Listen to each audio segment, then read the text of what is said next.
అందరికీ నమస్కారం అండి. బాచీరావు ఏఏ కుకింగ్ స్కూల్కి వెల్కమ్ అండి. ఈరోజు మన వీడియోలో తోటకూర పకోడీ కర్రీ, తోటకూర పులుసు కూర అలా చేసుకుంటారు. పకోడీ కర్రీ అనేది ఎవరు రేర్గా చేసుకుంటారండి. చాలా బాగుంటుంది. ఇది కూడా తోటకూరలో ఐరన్ అనేది ఉంది కాబట్టి ఐరన్ లోపంతో బాధపడుతున్నటువంటి వారు ఎవరైనా ఉన్నట్లయితే వారు తోటకూర తీసుకున్నట్లయితే ఐరన్ అనేది బాగా పెరుగుతుంది. పిల్లలకి కానీ పెద్దవాళ్ళకి కానీ లేడీస్కి కూడా చాలా మంచిదండి. ఇది ఏజ్ వచ్చిన లేడీస్ అందరికి కూడా ఇది చాలా మంచిది. ఈ తోటకూరని మనం ఆహారంలో వారం 2-3 రోజులు తీసుకున్నట్లయితే కళ్ళకు కూడా చాలా మంచిది. అన్ని వయసుల వారికి కూడా ఆరోగ్యానికి చాలా మంచిది, పోషకాలు ఉన్నటువంటిది. దీనికి సంబంధించి తోటకూరని మనం 2 కట్టల తోటకూర, ఒక 5-6 పచ్చిమిరపకాయలు, 2 కప్పుల శనగపిండి, ఒక 2 స్పూన్ల గోధుమ పిండి కానీ బియ్యం పిండి కానీ మొక్కజొన్న పిండి కానీ తీసుకోండి. తగినంత ఉప్పు, జీలకర్ర పొడి, మిరియాల పొడి, అదేవిధంగా కొద్దిగా పసుపు. ఇవన్నీ మనకి నూనె, 1 కప్పు నిండా నూనె కావాల్సినటువంటి పదార్థాలు. ఇష్టమైన వాళ్ళు అల్లం కొత్తిమీర కానీ లేదంటే కరివేపాకు కానీ వాడుకోవచ్చు. ముందర మామూలుగా మనం కొత్తిమీరను శుభ్రంగా కడిగి సన్నగా తరిగి పక్కన పెట్టుకోండి. పచ్చిమిరపకాయలు, అల్లం కూడా తరిగి పక్కన పెట్టుకోండి. ఇక్కడ ఉల్లిపాయ వేసుకునేటటువంటి వాళ్ళు అల్లం అవసరం లేదు. అల్లం వేసుకుంటే ఉల్లిపాయలు మానేయచ్చు. 2 అవసరం లేదు, ఒకటి వేసుకుంటే చాలు. మనం పిండి తీసుకొని సన్నగా తరిగి పక్కన, పచ్చిమిరపకాయలు కూడా తరిగి పక్కన పెట్టి, కరివేపాకు కూడా సన్నగా తరిగి, కొత్తిమీర కానీ తరిగి పక్కన పెట్టుకోండి. అదేవిధంగా అల్లం కానీ ఉల్లిపాయలు కానీ ఏదో ఒకటి సన్నగా తరిగి పక్కన పెట్టుకోండి.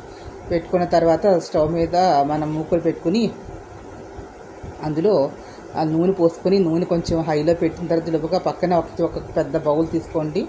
ఆ బౌల్లో గిన్నె కానీ తీసుకుని దాంట్లో శనగపిండి వేసుకుని, ఆ శనగపిండిలోని ఈ మొక్కజొన్న పిండో బియ్యం పిండో లేదంటే మనకి గోధుమ పిండి ఏదో ఒక 2 స్పూన్లు వేసుకున్న తర్వాత అందులో తగినంత ఉప్పు, కారంతో పాటుగానే జీలకర్ర పొడి, మిరియాల పొడి వేసి కొద్దిగా వాటర్ వేసి కలపండి. లైట్గా, ఎక్కువ కాదు, కొద్దిగా వాటర్ వేసి కలిపి ఈ తోటకూరని పచ్చిదే ఉడకబెడితే బాగోదు. పచ్చిదే తనగా తగిన తోటకూర అందులో వేసేసి సనగా తగిన పచ్చిమిరపకాయలు తరిపెట్టినటువంటి ఉల్లిపాయలు, పచ్చిమిరపకాయలు లేదంటే అల్లం ఇవన్నీ కూడా అందులో వేసి బాగా కలపండి. కరివేపాకు కూడా కట్ చేసి పెట్టుకుని సన్నగా కరివేపాకు వేసుకొని, కరివేపాకు వద్దనుకున్న వాళ్ళు కొత్తిమీర సన్నగా తరిగినా సరే దాంట్లో వేసి బాగా కలిపిన తర్వాత స్టవ్లో హైలో బాగా పెట్టి, హైలోకి వచ్చిన బాగా నూనె బాగా మనకి వేడెక్కిన తర్వాత బాగా మరిగింది అనుకున్నప్పుడు చిన్న మూకులు పెట్టుకుని నూనె నిండా పోసుకోండి. బాగా అవుతాయి. తర్వాత సిమ్లో పెట్టేసేసి మనం ఈ కలిపిన పిండిని చేతితోటి కానీ లేదంటే స్పూన్తో కానీ వేసుకుంటూ 4-5 వేసుకోండి. వేగిన తర్వాత బాగా వేగిన తర్వాత బాగా పచ్చిగా ఉంటే తీస్తే బాగోదు, కొంచెం వేగనివ్వండి. బాగా వేగిన తర్వాత తీసి పళ్ళలో వేసుకోండి. వేసుకున్న తర్వాత ఒక ప్లేట్ మీద వేసి తరిటాకులో వేసి పళ్ళలో పెట్టుకోండి. తర్వాత మళ్ళీ మూకుడు మళ్ళీ ఆ మూకుల్లోనే మళ్ళీ కొద్దిగా నూనె పోసుకుని, చిన్న మూకుడితో నూనె పోసుకుని అందులోనే మనకి కొద్దిగా దీనికి సంబంధించి ఏంటంటే కొంచెం సన్నగా తరిగిన ఒక పచ్చిమిరపకాయ సన్నగా తరిగింది, అదేవిధంగా ఒక సన్నగా తరిగినట్టు ఉల్లిపాయ వేసిన ఆ నూనెలోని వేసిన తర్వాత దాంట్లోనే కొద్దిగా శనగపప్పు, ఆవాలు, మినప్పప్పు వేసి పోపు అవన్నీ వేగిన తర్వాత అందులో మనం తయారు చేసి పెట్టినటువంటి పకోడీలు దాంట్లో వేసేసి బాగా కలపండి.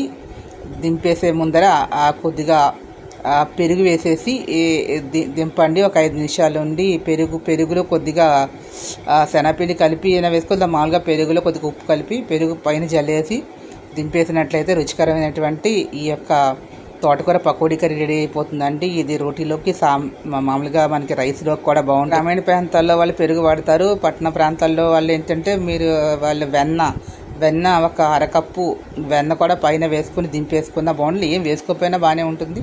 వేసుకున్నట్లయితే ఇంకొంత టేస్టీ రుచికరంగా ఉంటుంది. దింపే ముందర ఇష్టమైన వాళ్ళు ఇందులో ఈ వెన్న కానీ పెరుగు కానీ వేయలేనట్టు వాళ్ళు నిమ్మరసం దింపిన తర్వాత చల్లారిన నిమ్మరసం కలిపి కూడా మనం వడ్డించుకోవచ్చు. ఇది సాంబార్ మామూలుగా రైస్లోకి రోటీలోకి కాకుండా సాంబార్లో కూడా వేసుకుని తినచ్చు. బాగుంటుంది చాలా. చపాతీలోకి, పూరీలోకి కూడా. ఈ వీడియో మీకు నచ్చినట్లయితే ప్లీజ్ సబ్స్క్రైబ్ మై ఛానల్. మరిన్ని కొత్త వీడియోతో ముందుకు వస్తాను. Thank you to all.